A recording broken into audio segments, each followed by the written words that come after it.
कभी भी किसी भी संघर्ष में वो हमारे साथ नहीं आए। उसका कारण सिर्फ यही है कि वो भारत सरकार की नीतियों के खिलाफ एक शब्द में ना बोल सकते हैं और ना लिख सकते हैं। सिर्फ एक ही मकसद बना लिया है कि इलेक्शन डिले कराना है। एक हवा बना रहे हैं। आज तक उस हवा का कुछ नहीं हुआ। बोले यूनियन ऑफिस बंद करा देंगे। क्यों बंद करा देंगे भाई?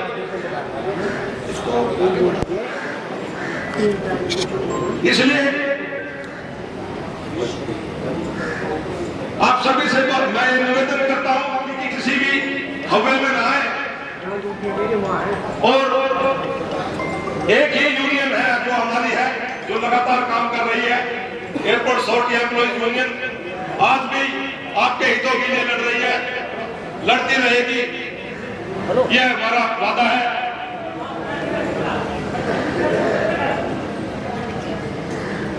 अब मैं निवेदन करूंगा दीपक गंडासी से आए और वो अपने विचार करें।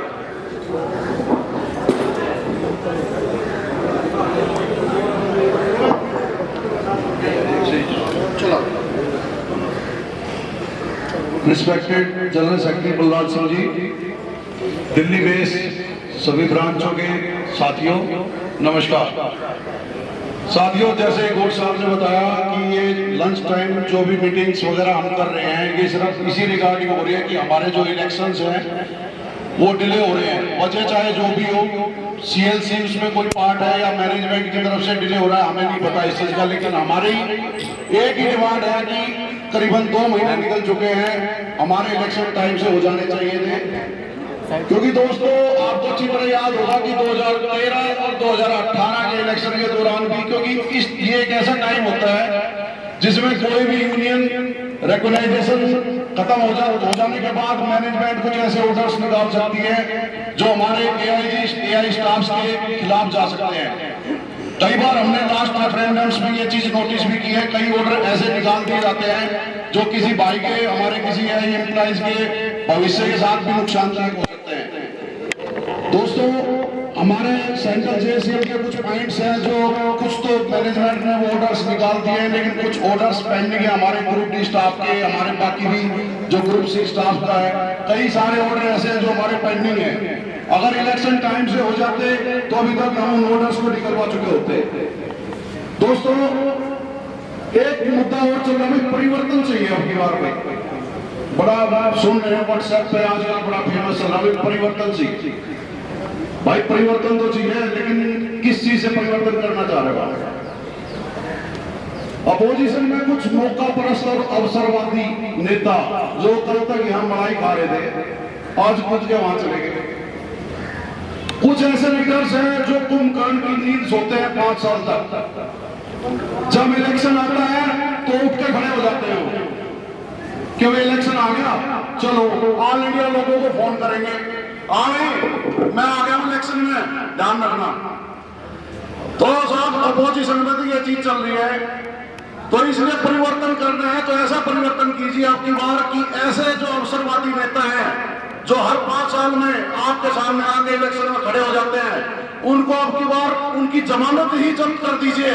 और ये सब आपकी वजह से ही हो सकता है दोस्तों, कि तुम्हारा इन फ्यूचर वो दोबारा अपना मुंह ही ना दिखाए इलेक्शन के टाइम पे। साथियों, ये बीएमएस, ये कोई और जो आदमी सो जाते हैं 5 साल तक, कि जब ये कोरोना काल 2 साल था तब कहां थे ये लोग?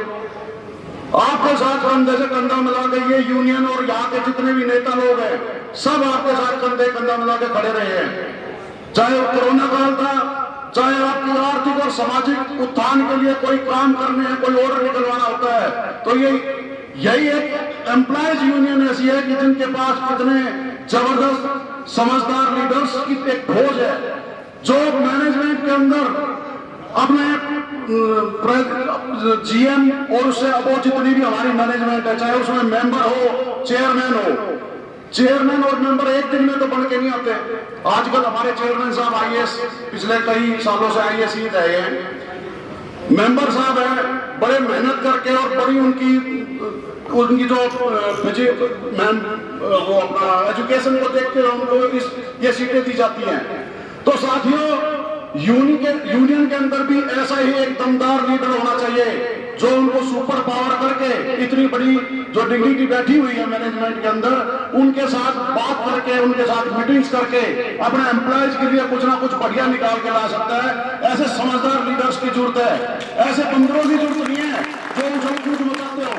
चौथी पांचवी में एक कहानी सुनी होगी आप लोगों ने भी सामने कि एक बार जंगल में चुनाव थे तो वो गलती से बंदर के हाथ में कमान दे दी गई थी और बकरी के बच्चे को भेड़िया उठा ले गया था। और भेड़िया उठा ले गया, जब तक वो बकरी बेचारी बंदर के पास गई, मेरे बच्चे को बचाओ बचाओ, तो बंदर की तो आदत है ना गुलाटी मारने की, चढ़ गया पेट पे, क्या भाई उस डाली पे कभी उस डाली पे, तो आखिरी में भेड़िया तो खा गया बच्चे को, लेकिन उसने एक कहा देखो जी तुम्हारा बच्चा बचे ना बचे, मेरी भागदौड़ में कोई कमी नहीं है। तो दोस्तों इस तरह के लोगों को इस बार इलेक्शन में मजा चखाइए और एम्प्लॉयज यूनियन के भारी बहुमत के साथ विजयी बनाइए। धन्यवाद साथियों। तो आज सर जी कुछ बोल रहे? अच्छा, वैसे तो मैं अपनी बात कहूंगा उससे पहले हमारे सतीश जी ये ऑल इंडिया प्रेसिडेंट है SC/ST एसोसिएशन के, ये हमारे एक्टिव मेंबर भी हैं और हो सकता है आगे और एक्टिव भूमिका में आएंगे, लेकिन आज ये इसमें एज ए एक्टिव मेंबर भी पार्टिसिपेट कर रहे हैं और आज ये हमारे एक विशेष मेहमान भी हैं यहाँ पे इस मीटिंग में, तो उनसे मैं कहूंगा कि वो दो शब्द वो भी अपने यहाँ पे कहें। धन्यवाद बलराज साहब, जनरल सेक्रेटरी महोदय और RHQ से भिन्न भिन्न ब्रांच से आए सभी कर्मचारी अधिकारी जो हमारे बीच में विराजमान हैं, क्योंकि अधिकारी भी हमारा सहयोग करते हैं, आशीर्वाद देते हैं, मैं उनका भी धन्यवाद करता हूं। और अपनी एसोसिएशन की तरफ से मैं आश्वस्त करता हूं, क्योंकि अभी जस्ट मेरी कॉन्फ्रेंस हुई है 17-18 तारीख को, तो मैंने पूर्ण रूप से उनका मन जानना चाहा, क्योंकि मैं आपको बहुत क्लियर बताना चाह रहा हूँ कि मैं बहुत छोटा सा आदमी हूँ। आज जो शुरुआत मैंने एसोसिएशन का आज जयंती मनाया गया हरिहरन साहब द्वारा, KC मीना साहब द्वारा, तो मैंने उसमें अपने आप में प्रेजेंट किया, क्योंकि बाबा साहब का जो मिशन था ना, वो रूट था, वो जोड़ने का था। मैंने अपने आप को वहाँ जोड़ा, तो आज एक बहुत अच्छा मैसेज है, उनके दिल में भी मेरे प्रति प्रेम भावना जागी। तो इसी तरीके से मैंने इंडिया में जितने भी लोग डेलीगेट्स आए थे, मैंने सबकी भावनाएं जान ली और समझ लिया।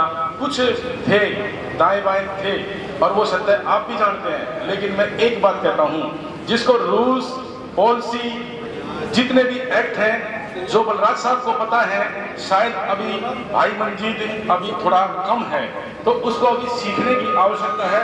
मेरा कोई जातिगत दुश्मनी किसी से नहीं है, मैं किसी से जातिगत दुश्मनी नहीं है, मेरी एसोसिएशन के व्यक्ति उधर भी हैं इधर भी हैं, लेकिन मैंने कॉन्फ्रेंस में ये उठ के कहा था, मैंने सबके मन की भावना जान ली, सबको जो जो चाहिए था, जितना भी डेलीगेट आया था, किसको रीजनल सेक्रेटरी, किसको प्रेसिडेंट, किसको लोकल सेक्रेटरी, लोकल प्रेसिडेंट, मैंने सबको खुश करके यहाँ से भेजा है 136 एयरपोर्ट के आदमियों को। उन्होंने ये कहा है पहली बार इतनी ट्रांसपेरेंसेबल कॉन्फ्रेंस हुई है और हम आपका जैसे मार्गदर्शन आप दिखाएंगे, किस तरफ हमें चलना है वो आप तय करेंगे और हम किस पार्टी को समर्थन देंगे, तो वो आप समझ चुके होंगे। अगर मेरे हाथ में माइक है तो मैं किस तरफ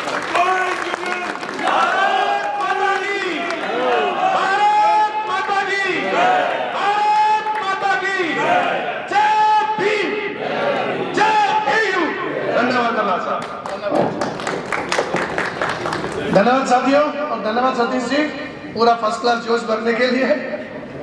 और अब मैं 5-7 मिनट लूंगा, 5-7 मिनट ध्यान से सुनना। हम यहाँ पे मंगलवार को भी थे और आज भी हैं। क्यों है? हमारी मैनेजमेंट से कोई डिमांड नहीं है, हमारा तो ये है भाई थोड़ी सी एफिशिएंसी दिखाओ। 2 महीने हो गए, दिसंबर से तुमने शुरू किया था, चुनाव कराओ ताकि मैं अपने साथियों की बातें आपके पास रख सकूं। अनप्रोटेक्टेड मेरे साथी हैं, उनके लिए मेरे को प्रोटेक्शन चाहिए। इसलिए चुनाव कराइए, नहीं तो नुकसान क्या हो रहा है। वेस्टर्न रीजन के अंदर ट्रांसफर लिस्ट निकाल दी, कोई किसी के बारे में कुछ नहीं कह पाया। ये मैं दोबारा एक बात कहूं कि यूनियन किसी का गलत ट्रांसफर नहीं कराती, किसको घर होम टाउन मिलता है तो हम रुकवाते नहीं है, लेकिन जिसको नहीं मिल रहा है उसको दिलवाते जरूर है, और वो दिलवाने के लिए चुनाव होने जरूरी है। अभी 2 दिन पहले वेस्टर्न रीजन में एक नया फिक्सेशन शुरू कर दिया हमारे फायर स्टाफ के साथियों का। उनके प्रमोशन प्री पॉन्ड हुए थे, उन्होंने फिक्सेशन ऐसा किया वो नेगेटिव में चला कर सबकी बेसिक पे कम हो गई। अगर आज हम ये चुनाव हो चुके होते तो आज हम उनके सामने जाए खड़े हो जाते, अपने साथियों को नुकसान नहीं होने देते। इसलिए हम यहाँ पे खड़े हैं, चुनाव जल्दी कराओ, क्योंकि आपके यहाँ बहुत से अफसर ऐसे बैठे हुए हैं जो नहीं जानते, जिनके दिल में ये चीज नहीं है कि आपको अपने साथियों को नुकसान नहीं करना है। वो शायद अपनी सीट पे बैठ के यही सोचते हैं कि हम जितना लोगों को सता सके शायद उनकी उतनी पावर होगी। इसलिए यूनियन की जरूरत होती है और इसलिए हम यहाँ पे हैं। और क्यों जरूरत होती है, ये आप लोगों से ज्यादा बड़ा गवाह कोई नहीं है कि जब पीआरपी गवर्नमेंट ऑफ इंडिया ने मना कर दी थी तो आप लोग ही थे कि मंत्रालय में जाकर उनके जबड़े से खींच के ले आए थे। ये इसलिए यूनियन जरूरी है, इसलिए जरूरी है कि ताकि कोई दूसरी चीज पे हरकत ना करे तो उसको पकड़ ले हम। और अब सतीश जी ने बताया कि ऑल इंडिया कॉन्फ्रेंस की है, लेकिन इसमें और आज एक फंक्शन था, इसमें एक बहुत ही कॉमन बात है। वहां कॉन्फ्रेंस कंप्लीट होने के बाद इन्होंने एक कमेटी को बुलाया था जो वहां ऑर्गेनाइज कर रही थी, और मैं आपको बताऊं उन्होंने उनको बुके देकर सम्मानित किया था, और वो सारे एम्प्लॉयज के मेंबर थे और यही के थे। अरविंद जी थे और बाकी जितने भी थे, हमारे रानी मैडम थी और इनकी पूरी टीम, सारी एम्प्लॉयज की टीम थी। मतलब SC ST और एम्प्लॉयज एक ही हो गए। आज जब हम ऊपर थे तो हंसराज जी और इनकी पूरी टीम थी, वो भी सारी एम्प्लॉयज यूनियन थी। SC ST भलाई दो हो, लेकिन यूनियन तो सबकी एक ही है और वो है एम्प्लॉयज यूनियन। और जब हम इस बारे में आगे बात करते हैं तो मैं आपको एक बॉम्बे का उदाहरण देता हूं। मुंबई के अंदर हमारे रीजनल सेक्रेटरी भालेराव जी हैं, वो भी SC ST में से आते हैं। श्रीकांत कदम जी वो भी हैं, हमारे ब्रांच प्रेसिडेंट जो हैं मोहिते जी वो भी है। तो हम तो अलग है ही नहीं। ये एम्प्लॉयज यूनियन ऐसी है जो सबकी है, सब कैडर की है, सब कास्ट की है, ना किसी धर्म की है, ना किसी जात की है, ना किसी IIT की है, ना किसी NIT की है। ये एम्प्लॉयज यूनियन है, ये एम्प्लॉयज की है और सभी एम्प्लॉयज की है। आज मैं हम लोग को एक और बात बताऊंगा कि ये एम्प्लॉयज यूनियन क्यों इंपॉर्टेंट है, क्यों इसकी लीडरशिप इंपॉर्टेंट है। जब दिल्ली मुंबई प्राइवेट हुए थे तो एक ट्राईपार्टिट कमेटी बनी थी। वो ट्राईपार्टिट कमेटी बनी थी हमारी 5 दिन की स्ट्राइक के बाद। उसमें यह तय होना था, ट्राईपार्टिट में कौन कौन थे। मिनिस्ट्री थी, भारत सरकार, मंत्रालय था, अपना अथॉरिटी थी और एम्प्लॉयज यूनियन और उसके साथ ही जो 10 जॉइंट फॉर्म थे वो थे। उसमें बहुत सारी मीटिंग्स हुई। 17वीं मीटिंग में संतानंद साहब को मालूम पड़ा कि गवर्नमेंट ऑफ इंडिया ने प्राइवेट एयरपोर्ट को UDF यूजर डेवलपमेंट फी सैंक्शन की है। डेवलपमेंट फी सैंक्शन की है, उसका मतलब क्या होता है कि दिल्ली से अगर कोई टिकट कटा के बंबई जाता है तो उसको 1000 रुपए एक्स्ट्रा देने पड़ते थे जो डायल को मिलते हैं, क्योंकि उसने डेवलपमेंट किया है तो उसकी फीस, यूजर डेवलपमेंट फीस, और सरकारी एयरपोर्ट की नहीं थी। मैं आज बताता हूं, ट्राईपार्टिट कमेटी की रिपोर्ट सब जगह अवेलेबल है, वेबसाइट पे भी है। उसमें देखिए 17वीं मीटिंग में संतानंद साहब ने कहा था कि बाकी बातें बाद में, पहले ये बताओ कि हमारे डिपार्टमेंट के एयरपोर्ट पर डेवलपमेंट फी क्यों नहीं है। जब 18वीं मीटिंग हुई उसमें कहा कि हमने प्रपोजल गवर्नमेंट ऑफ इंडिया को भेज दिया गया है, और जब कंक्लूजन मीटिंग 19वीं आई उसमें आ गया था कि सैंक्शन कर दी गई है। इंटरनेशनल टिकट पे 1000 और नेशनल टिकट पे 300 रुपए। और वही है जो हजारों हजार करोड़ आपके पास आए, जिसका हिस्सा हमें PRP के रूप में मिला। वही है जिनमें हजारों हजार करोड़ आए और जिसका हिस्सा हमारे वेज नेगोशिएशन में मिला। वही है जिसकी वजह से हम सर्विस वेटेज लेके जा रहे हैं, जिसकी वजह से हम शानदार PRP लेके जा रहे हैं। और 2022-23 की जो पीआरपी आएगी वो भी बहुत शानदार आने वाली है। और क्योंकि यूज ऑफ डेवलपमेंट जारी है, बाकी जहां खर्चे हो जाए वो एक एक्स्ट्रा इनकम है, और वो ऐसी इनकम है जो उसके ऊपर एयरलाइंस के ऊपर डिपेंड नहीं रहना पड़ता। अगर आपके पास एयरलाइंस के जो चार्जेस हैं, एयर इंडिया अभी तक नहीं देती थी, वो ठप जाते थे हमारे, लेकिन यूडीओ पर वीडीएफ सीधा अथॉरिटी के अकाउंट में आता है, उसमें कोई कहीं चीटिंग नहीं कर सकता। तो इतना बड़ा काम एम्प्लॉयजों ने किया हुआ है। अब मैं दोबारा बता दूं, ऑथेंटिक है, वेबसाइट में ट्राइपार्टाइट की कमेटी की रिपोर्ट 17वीं मीटिंग में डिमांड रखी गई थी, 19वीं मीटिंग में अप्रूव हो गई थी। और उससे पहले एक और चीज हुई थी, 80 सीटों तक के जहाज की कोई लैंडिंग टेक ऑफ चार्ज नहीं होता था। यह भी हमारे यूनियन के संचालन साहब ने उठाया था कि तुम एयरलाइंस को तो फ्री में दे रहे हो, लेकिन हमारी गर्दन दबा रहे हो। उसी 19वीं मीटिंग में यह भी आ गया था कि कुछ स्थानों को छोड़ के 2-4 एयरपोर्ट को 80 सीटर एयरक्राफ्ट को भी लैंडिंग टेक ऑफ चार्ज देना होगा, और वो आपके फायदे में था। और उसी 19वीं मीटिंग में जो कंक्लूजन है, जिसके गवर्नमेंट ऑफ इंडिया ने एक्सेप्ट की थी रिकमेंडेशन, उसमें यह था कि अथॉरिटी को मजबूर नहीं किया जाएगा ऐसी जगह एयरपोर्ट बनाने को जहां पे इनकम वापस ना होती हो। इसलिए ये जो छोटे छोटे एयरपोर्ट आए ना, जो आरजेसी में किस के एयरपोर्ट आए हैं, आरसीएस के, उसका कारण वही रिपोर्ट है, क्योंकि उसमें अथॉरिटी ने कह दिया कि ये हमारी ट्राइपार्टाइट कमेटी की रिपोर्ट है, गवर्नमेंट ऑफ इंडिया की, इस छोटे से सिटी के अंदर हम एयरपोर्ट बनाएंगे, हमें घाटा होगा। अभी सारी जमीन भी स्टेट गवर्नमेंट देती है आरसीएस एयरपोर्ट में, उसका बनाने का खर्चा भी वही देती है, हमारी अथॉरिटी सिर्फ एबीसी कम्युनिकेशन दे रही है, बाकी इनकम सारी हमारी है, खर्चा उनका है। ये ट्राइपार्टाइट कमेटी की रिकमेंडेशन के बाद है, और ये आपके यूनियन के बाद है। डेवलपमेंट फी 80 सीटर एयरपोर्ट के ऊपर लेवी चार्ज करना, और आज जो आरसीएस एयरपोर्ट है उनका सारा खर्चा स्टेट गवर्नमेंट पर डालना, ये एम्प्लॉयज यूनियन ने किया है। ये जो लोग बोलते हैं ना कि एम्प्लॉयज ने क्या किया, सबसे बड़ा काम ये कर दिया है, सबसे बड़ा काम ये कर दिया कि सारी उम्र के लिए आपको ये चीजें मिलती रहेंगी, हमेशा हमेशा की इनकम बनवाइए परमानेंट। और एम्प्लॉयज के लिए आज जो बच्चे भर्ती होते हैं एचआर में, किसी जगह भी, किसी भी कैडर के अंदर 10 से 12 साल के अंदर सुपरिटेंडेंट बन जाते हैं। और ये हमारे पुराने साथी जानते हैं, 28 साल में पहला प्रमोशन होता था, आज 28 साल में हम 3 प्रमोशन दिलवा रहे हैं। ये फर्क है हमारा। आज हम 10 और 12 साल के अंदर हम सुपरिटेंडेंट बन जाते हैं। पहले हमारे जैसे लोगों को रिटायरमेंट के टाइम पे ये एक इच्छा होती थी, एक विश होती थी कि रिटायरमेंट होगा, अगर सुपरिटेंडेंट हो गया तो बहुत अच्छी बात है। ऑफिस में हेड क्लर्क होते थे, और उसके अंदर होते थे हमारे junior fire officer. Junior fire officer नाम लग गया तो बहुत कुछ, आज तो इतने ज्यादा हो गए कि असिस्टेंट फायर ऑफिसर गिनती से कहीं आगे निकाल दिए हमने। हमारे जो ग्रुप डी के साथी थे, उनकी इच्छा होती थी कि दफ्तरी बन गए तो बहुत है। आज NE6 का स्केल लेके जा रहे हैं, जो नहीं जिसको मिल रहा है, SRS में मॉडिफिकेशन आ गया है, 100% NE6 का स्केल लेके जाएंगे, इसके नीचे कोई नहीं जाएगा। ये किया है एम्प्लॉयज के लिए, एम्प्लॉयज यूनियन ने। बहुत सी बातें हैं। आज हरिहर साहब वहां पे बाबा साहब के बारे में बात कर रहे थे, वो आधा घंटा बोले, आधा घंटा में उन्होंने उनके जीवन की छोटी सी बात बताई थी। पिछली मीटिंग में और आज की मीटिंग में मैं बहुत देर बोला हूं, लेकिन आपकी उपलब्धियों की बहुत छोटी सी बात बताई है। इतनी उपलब्धियां हैं, इतनी शानदार उपलब्धियां हैं कि इसको बताएंगे तो पूरा दिन लग जाएगा, और 10 मीटिंग इसमें लगेंगी। लेकिन कितनी भी मीटिंग लगने दो, ये सारी मीटिंग हम पूरी करेंगे।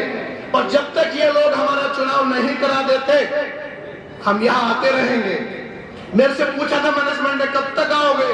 मैंने कहा जब तक आप एफिशिएंसी अपनी नहीं दिखाओगे। अरे भाई, आप अगर हम काम ना करें तो हमें डांटते हो, मेमो दे देते हो। तुम 2-2 महीने तक चुनाव की तारीख तक नहीं दे पाए, तुम्हारे को मेमो क्यों, चार्जशीट क्यों नहीं मिल जानी चाहिए? मिलनी चाहिए इनको। और जब वहां से बात हम करके निकलते हैं, साहब हमारे हाथ में तो कुछ नहीं है। क्यों नहीं है? तुम्हारे हाथ में बहुत कुछ, तुम्हारी कंप्यूटर अथॉरिटी तो बहुत कुछ कर देती है। अरे तुम्हारी कंप्यूटेंट अथॉरिटी इतनी ही कंप्यूटेंट है, मेरे 6 एयरपोर्ट प्राइवेट क्यों करा दिए? या अभी आज हमारे 6 एयरपोर्ट के जो साथी हैं, उनसे आप ऑप्शन पूछ रहे हो, उनके ऊपर आप कहर ढा रहे हो, तो बताओ कहां जाना है? पहले तुम तो बताओ कौन से एयरपोर्ट को प्राइवेट नहीं करना है, तुम्हारे हाथ में तो बताओ। अरे भाई, तो लखनऊ वाला है, कहां पर है वो? देहरादून प्राइवेट होना, अमृतसर प्राइवेट होना, बनारस प्राइवेट होना, कानपुर से तुमने हटा दिए, आपके जो पंतनगर है वो आरसीएस में चला गया, तो कहां जाए हम? इसलिए हमने पहले उनको चिट्ठी दे रहे हैं अभी, पहले ये बताओ कि तुम्हारी औकात कितनी है, तुम कौन से एयरपोर्ट को बचा लोगे तो मैं वहां चला जाऊं, और अगर नहीं है तो फिर मैं वहीं रहूंगा जहां पे हूं। इसलिए आज मैं कह रहा हूं, पूरी पिछली बार भी कहा था, आज पूरी उसके साथ पूरी रिस्पॉन्सिबिलिटी के साथ कह रहा हूं मैं, जितने हमारे पीपीपी के एयरपोर्ट के साथी हैं किसी कैडर के होने दो, जब तक भारत अपना अथॉरिटी की मैनेजमेंट ये नहीं कह देती कि भाई से एयरपोर्ट बचा जाओ, प्राइवेट नहीं होगा, तब तक हम वहीं रहेंगे, एक को भी नहीं हिलने देंगे।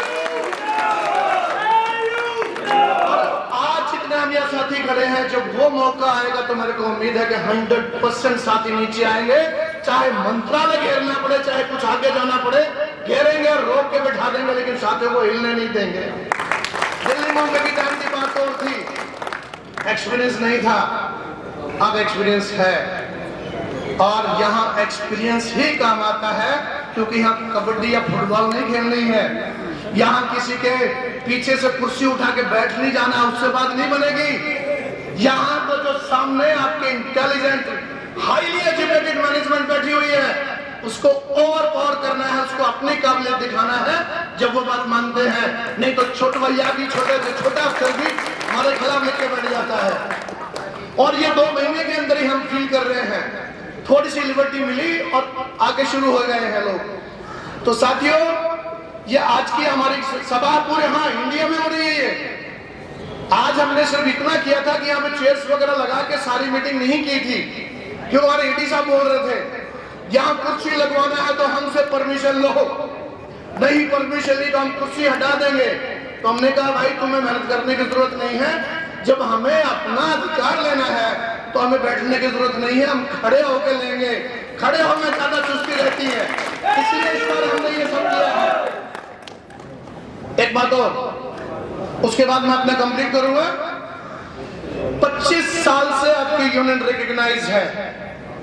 पिछली बार मैंने लीडरशिप का आंकड़ा बताया था, अब मैं आपको एक और आंकड़ा बता रहा हूं। आप में से कई साथी जो लीडर्स हैं वो रीजनल जेसीएम में गए होंगे, सेंट्रल जेसीएम में भी गए होंगे। वो रीजनल जेसीएम और सेंट्रल जेसीएम कोई एंजॉय करने की या मस्ती करने की जगह नहीं है। इस बार सेंट्रल जेसीएम में जो भी थे वो साथी जानते होंगे कि शाम तक मेरा गला चौक हो गया था, बोल नहीं पाया था, क्योंकि 6-7 घंटे लगातार बोला था। हमें बहुत मेहनत होती है और एक जेसीएम में हम 100 पॉइंट को डिस्कस करते हैं, तो 25 साल में हर में 5 टेन्योर हो गए। हर 5 टेन्योर में, एक टेन्योर में 7 जेसीएम होती है, 6 रीजनल, 1 सेंट्रल जेसीएम। तो आप हिसाब लगा लीजिए कि 5 टेन्योर में 5 30 जेसीएम की है हमने। 30 जेसीएम की है तो 100 पॉइंट एक भी जेसीएम में आए होंगे तो 3000 पॉइंट डिस्कस कर चुके हैं हम सबके। 3000 ऑन रिकॉर्ड है। मिनट्स निकलवा के देखिए 30 साल की, 25 साल की, 3000 से ज्यादा डिस्कस कर चुके हैं, उसमें हजारों एक्सेप्ट कराकर हजारों इंप्लीमेंट करा चुके हैं। इसलिए मैं कह रहा था, जैसे बाबा साहब के बारे में आधा घंटा बोल के छोटी सी उसका हिस्सा बोला जाता है, ऐसे जब हम ये अचीवमेंट बताते हैं तो बहुत छोटा हिस्सा बता पाते हैं, बहुत बड़ा हिस्सा है। और इस बार तो कोरोना होने के बावजूद भी 2 साल कोरोना ने खराब किए, हमने डबल जेसीएम की है। हमने 2 बार रीजनल जेसीएम की और 2 बार सेंट्रल जेसीएम की है, एक बार उदयपुर में और एक बार दिल्ली में। और एक खास बात और, ये जो हम पॉइंट्स लेके आते हैं जेसीएम के अंदर, ये हम बैठ के कमरे में बैठ के नहीं लिख लेते। मैं पिछली बार सेंट्रल जेसीएम से पहले मुंबई में गया था, वहां से 4 पॉइंट्स मिले मेरे को। डीपीसी साल में 1 बार 2 बार होनी चाहिए, 1 बार नहीं, उसको उसी हिसाब से करेंगे 1 बार, लेकिन 2 बार का बेनिफिट दिया गया। वहां था कि E2 का जो यहाँ दिल्ली का भी पॉइंट था, वो E2 8 साल में मिलता है, यानी 9 वाले को 6 में मिलना चाहिए, हुआ। वहां से आया था कि ये जो परसेंटेज होती है 50% मार्क्स चाहिए, 60% मार्क्स चाहिए, नहीं होना चाहिए, खत्म करा दिया बिल्कुल। वहां से मेरे को पॉइंट मिला था कि ग्रुप डी के साथी जब ग्रुप सी में आते हैं तो 2 साल का जो एक्सपीरियंस मांगा जाता वो नहीं होना चाहिए, वो खत्म करा दिया गया। ये बम्बई के पॉइंट थे। और जो सफदरजंग के पॉइंट जो दिए थे, एक हमारे उनके पीडब्ल्यूडी के साथियों के बारे में और एक वो जो मेडिकल का पॉइंट था, यहाँ से लेके उन्होंने पॉइंट दिया था वो कंप्लीट करा दिया। तो ये हम अपने दिमाग से नहीं लिखते, सबसे बात करके उसमें पॉइंट लिखते हैं। तो मोटा मोटी हमारे टेन्योर में हमने 3000 पॉइंट्स को डिस्कस किया है। वो पॉइंट जो हमारे साथियों ने दिए थे और उसमें से हजारों पॉइंट को एक्सेप्ट करा कर इंप्लीमेंट हम करा चुके हैं। और वेज का तो मैं आपको बता दूं, एम्प्लॉयज उनकी लीडरशिप विशेषज्ञ है वेज की, हमारे अथॉरिटी के नहीं पुराने, हमारे साथ के दूसरों के वेज कर देख, एक बार कंपेयर करके देखो। और अगला वेज 2027 में आ रहा है। और अभी तक हम कहते थे कि हम साइकिल एडवांस खत्म कराएंगे, स्कूटर एडवांस इस बार नहीं खत्म करा पाए। क्यों नहीं खत्म करा पाए? क्योंकि एचबीए 50 लाख है, एजुकेशन अलाउंस है, और अगर हमारे NE6 के लेवल तक वो हम ले लेते हैं कार एडवांस भी, तो रीपे कैपेसिटी कम हो जाती है। ये टेक्निकल बात बता रहा हूं मैं आपको। अगली बार जो 2027 आएगा तो हर ग्रुप डी साथी की इतनी रीपेइंग कैपेसिटी कर देंगे कि स्कूटर मोटरसाइकिल एडवांस खत्म, सिर्फ कार का एडवांस करके लेके आएंगे। और वो करके लाने के लिए मेजोरिटी चाहिए, और वो करके लाने के लिए हमें चुनाव चाहिए। तो गवर्नमेंट इंडिया और हमारे जो साथी सुन रहे हैं हमारे मैनेजमेंट के, उनसे मैं दोबारा रिक्वेस्ट कर रहा हूं कि हम ये जो यहाँ धूप में खड़े होकर, गर्मी में खड़े होकर आपसे बात कर रहे हैं, इसको सुनिए, अपनी कैपेसिटी को, अपनी स्पीड को थोड़ा बढ़ाइए और चुनाव की तारीख डिक्लेयर कराइए। नहीं तो हम जब तक यहाँ पे आते रहेंगे। इसके बाद जो हमने चिट्ठी दे रखी है, आज शुक्रवार है, अगले मंगलवार को हम फिर आएंगे। कोशिश करिए मंगलवार से पहले डेट डिक्लेयर कर दे। अगर डेट डिक्लेयर कर दी तो आके आपकी प्रशंसा गाएंगे, नहीं तो नारे भी लगाएंगे मुर्दाबाद के। तो तैयार रहो इस बात के लिए। तो साथियों, आज का इतना ही है, हमारा मैसेज हमने दे दिया है। अगली बार मंगलवार को मिलेंगे। और अगर कोई ऐसा हुआ मैनेजमेंट की तरफ से या गवर्नमेंट की तरफ से डेवलपमेंट आके डेट के बारे में आया, तो हम आपको मैसेज दे देंगे नहीं आना है, नहीं तो तैयार रहिए, यहाँ पे आना है।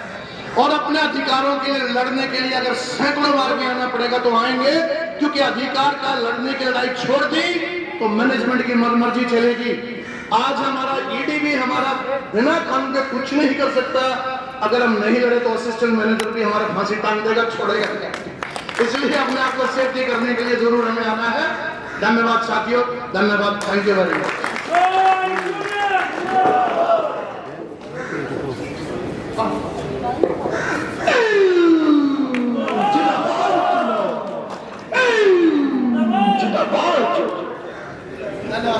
धन्यवाद साथियों, आप सभी यहाँ आए, आप सभी का बहुत बहुत धन्यवाद।